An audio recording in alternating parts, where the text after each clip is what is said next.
I don't think you get it. You tell me why. Improving, sir. And Improving how? You're smoking last night. You will never do it. I would never do it again. Like, He's either gonna end up in prison or in a casket. it's just so hard. I told him I was only messing up at work because of this. Don't shake your head, because you have no idea. You think you know too much. But I'm gonna show you about what you do know. You have nobody to blame for this, but This young man walked into court acting like his situation wasn't serious. But the reality is much different. He's actually facing a potential life sentence after seriously harming his girlfriend. And the details of the case are troubling. His main defense? He keeps saying, "I'm only 18. This is my first offense." Throughout the hearing, he struggles to even show genuine remorse without constant help from his lawyer, almost like he's following a script. As the hearing continues, you can actually see his confidence fade. Judge Simpson handled this case with professionalism and clarity, really setting an example. But I'd love to hear your thoughts. What do you believe would be a fair outcome for this case? Let's dive in and take a closer look. not at all, Ray. In fact, I'm just gonna guess. I don't know your mom, but I'm just gonna guess she's probably told you not to do it. Yeah.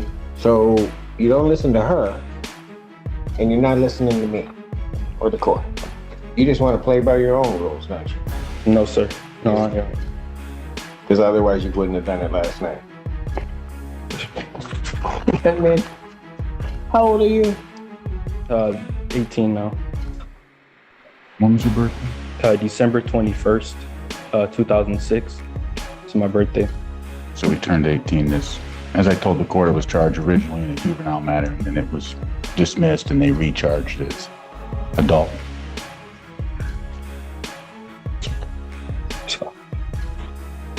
You understand, young man, that you are facing a life offense. Yes, sir. Yes, Your You Honor. understand that? Yes, Your Honor.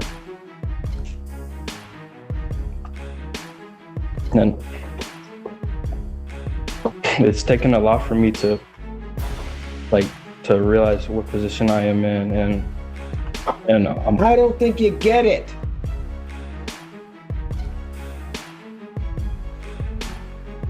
You found yourself in a position where maximum penalty is life or any term of years.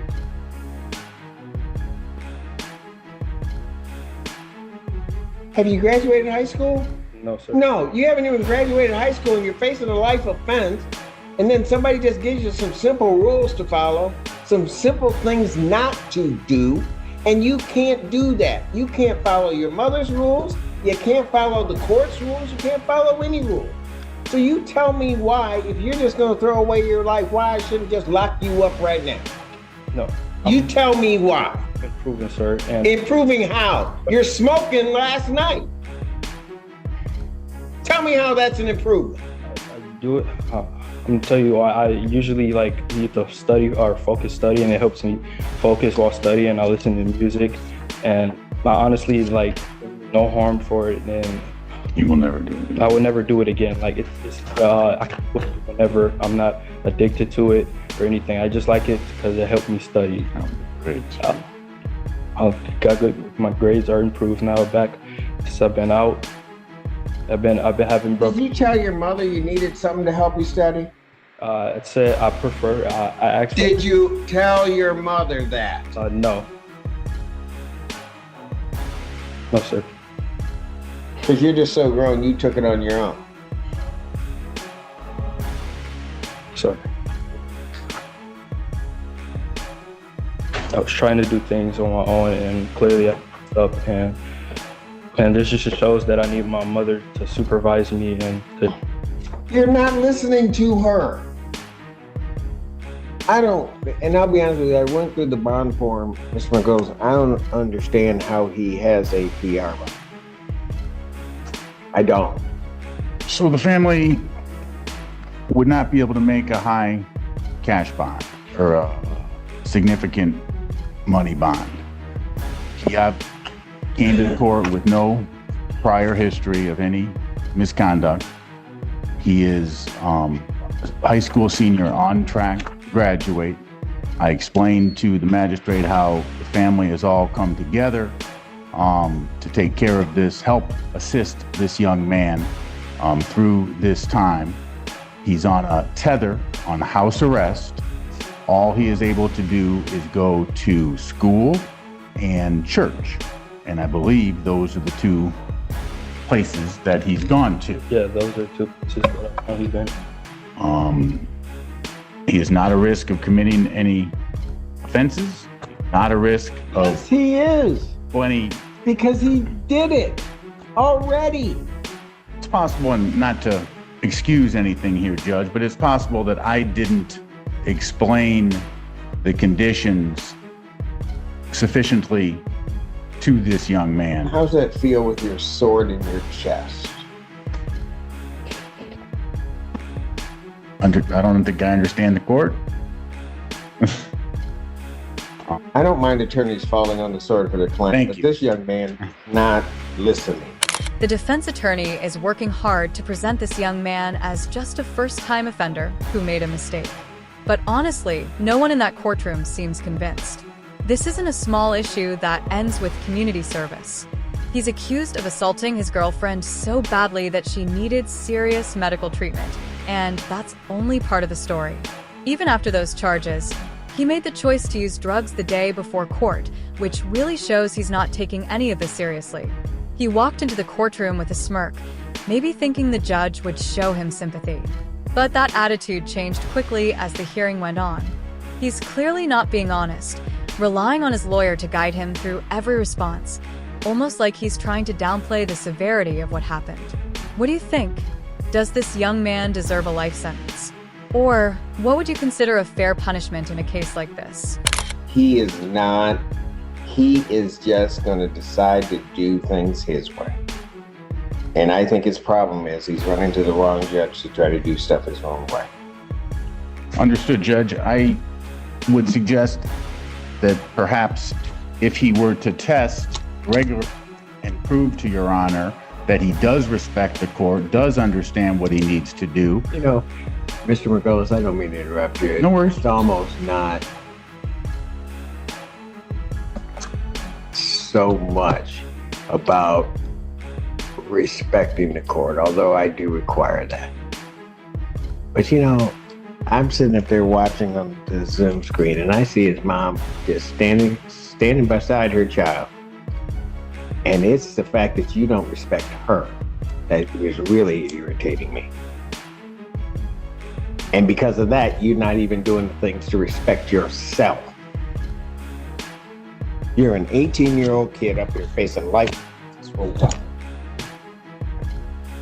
And again, I don't know your mom, but you got these charges come up, you got your mom scared to death. If Your Honor would like to speak with her, she'd be more than happy to talk to the court. Right?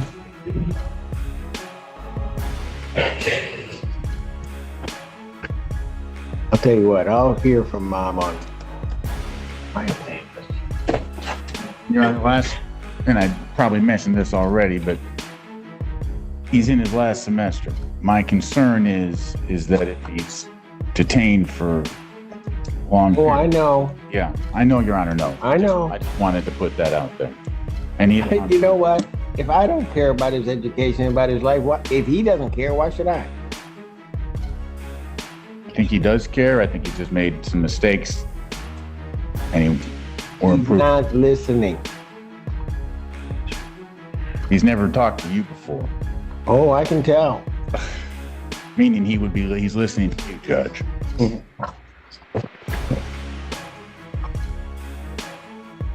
Mom, is there anything you want to say? I know this is not. Excuse me one moment. Please.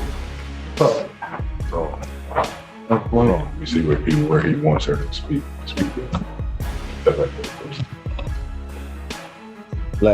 Put him over there with you, Alan, and then Mom can come up so I can hear her. State your name. Nicole Barrow. All right. What do you want? What do you want to tell me? I know most moms will say that they have like a good kid and they give you this long spiel and then they do something bad and they're like, oh no, you should believe it. But when I tell you, like, I'm in shock, utter shock. He was really a good kid and still is. I did not know. I knew he had a vape, but it wasn't marijuana. And I did tell him it was bad for his lungs. Prior to that, he was my only child that I knew for sure was going somewhere. He's never smoked, never been in any trouble. Him and his brother had started a business where they were selling hoodies in school. He would even be the one, you know, helping me around the house. He's got a brother 16 months apart from him. I moved up to Ann Arbor 8 years ago so that he could go to a baccalaureate school because my two oldest children went to Cass Tech. His older brother went to Eastern and somebody laced his weed and sent him on a trip. By the grace of God, he came back. He's got a degree now. He's going to U of M this fall for software engineering. He even got a STEM scholarship. So that was the example that I was showing my younger children. Don't smoke weed, don't hang out with these kids. Started hanging with some new kids that were older than him in college. And then I think turning 18, he thought he could, you know, be rebellious and grown. Yeah, and not knowing. I just asked that the court show mercy, and I know this isn't something light or to be taken lightly, the charges that he's facing. We don't consider it lightly. We come from a good background. Our family, civil rights activists. I don't know if you ever heard of Willie Barrow, my aunt. Yes. Joe Lewis, my great uncle. I'm doing well at Blue Cross. I'm making a name for myself with the CEO. I'm back in school. Yeah. So he comes from a good family. I'm sorry. I do not doubt that at all. Yeah. So this is hard.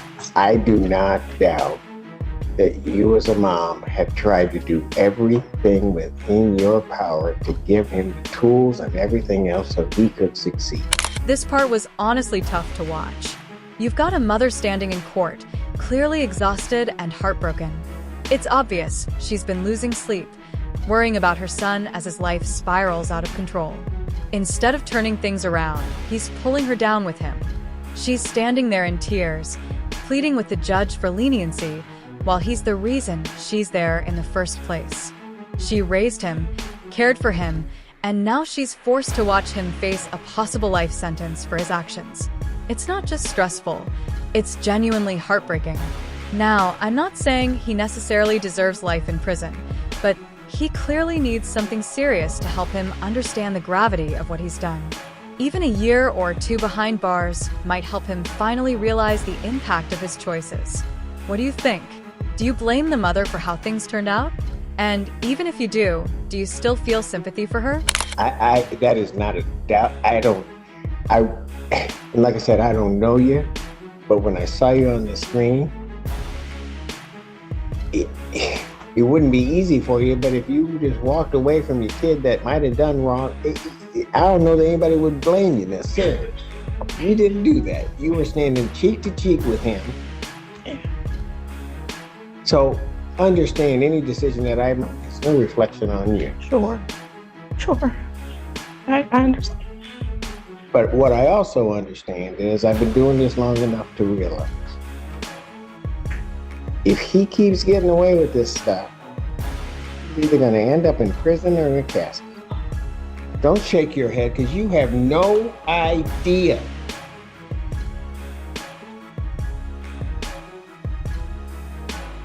You think you know too much, but I'm going to show you about what you do. Mom, is there anything else you want to tell me? He thought marijuana was legal and he could do that. And then they didn't tell us the probation. I knew it's wrong, but they didn't give us restrictions or to anything to him. And I think he didn't know it because that's what he said coming in. If that, I know it's not helpful. I got you. I think his bond conditions are what his bond conditions are. I understand they may not have told him, but you told him. Yeah, he knew. I did tell him. And I just asked if you do make a bond, can you make it affordable for me? It's just me. And then I've been missing work already. I've missed almost a month that they're on me. I got to go meet with my HR on Monday about my job. This is so hard. I told him I was only messing up at work because of this. I couldn't handle it. Okay. I'm sorry. No, do not apologize. I'm sorry. I'm so sorry.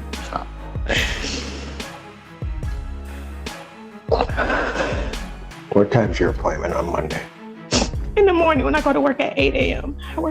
I work in Medicare Advantage. I work the Blue Cross. It'll be 2 years in May. What time do you get out of work? 4:30. You're right. All right. Okay. And you work, how far is it from your work to here? It takes me about 45 minutes. To get here? All right. Okay. Thank you. Thank you.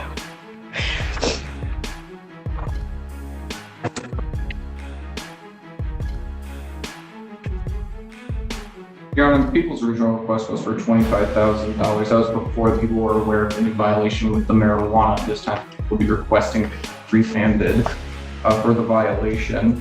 I know the court indicated that had gone through the bond request form. I know my colleague did a fantastic job outlining all the facts. I did just want to again emphasize the severe injuries and assault that occurred on one of the victims here with the broken nose, chipped tooth. She was bitten her hand. She was trying to fight the defendant for control of the car keys. I think remand is appropriate at this time.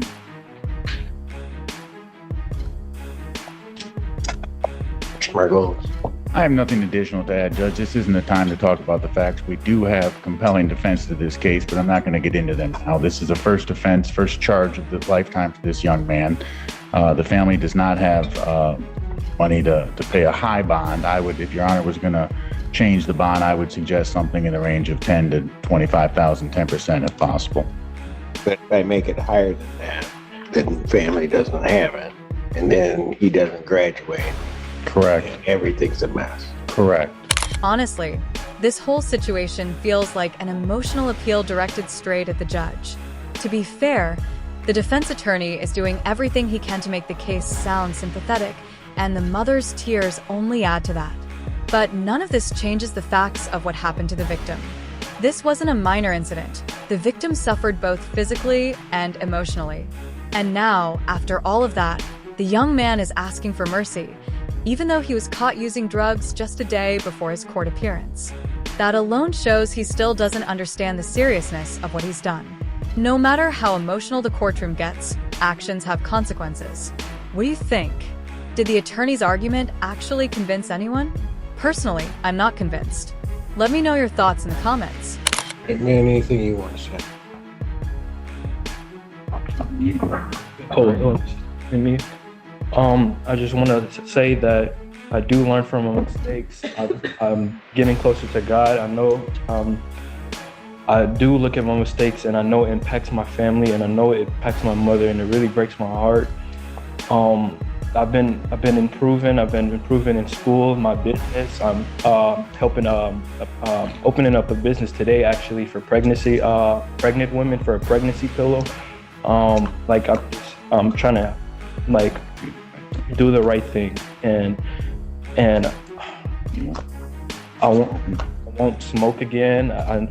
That's no problem for me to not smoke again. I won't Other than that, I've been following my probation rules. I've been texting my probation officer. I've not committed any other violations. I've been going to school on time, and I really apologize to the court. I'm sorry. I apologize to you. And that's it.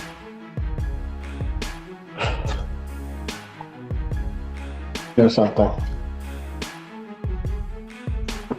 So I'm sitting there listening to your mother. Man, understand something.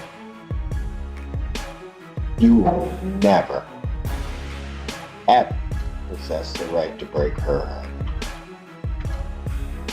You just don't have that right.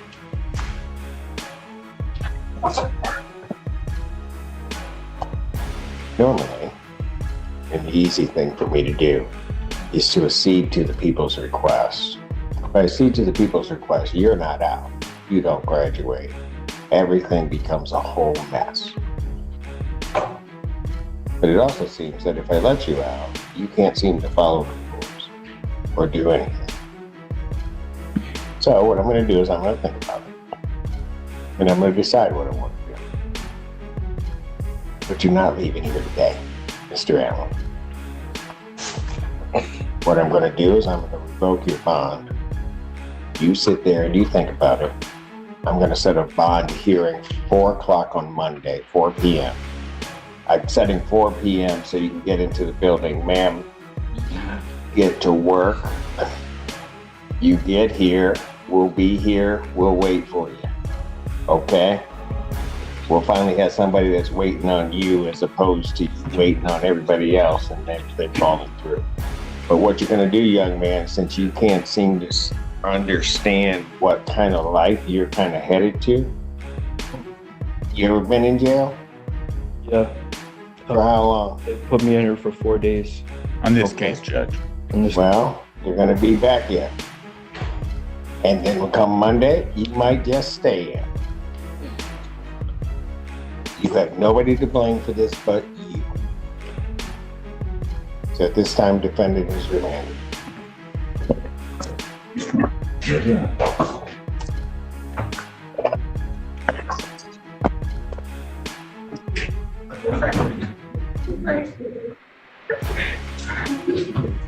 We'll see you on Monday. This case was honestly tough to watch. The young man walked into court acting like it wasn't a big deal. But after hearing all the details, the injuries, the drug charge just the night before, it became clear he needed a serious reality check. I think Judge Simpson handled it really well. He stayed calm, avoided any unnecessary emotion, and addressed the situation directly and clearly. Personally, I really respect Judge Simpson. He's straightforward, honest, and doesn't get distracted by emotional appeals. Even with the defense trying to soften the situation and the mother breaking down in tears, he stayed focused on the facts. He understood that this young man needed a wake-up call. Honestly, even just keeping him in jail for a week might have been the minimum needed to make a difference. I'm satisfied with how Judge Simpson handled this case overall. I'll keep you updated as things progress. Let me know in the comments what you think about this case and how you feel about the young man's attitude. Thanks so much for watching. If you found this video helpful, please consider liking and subscribing.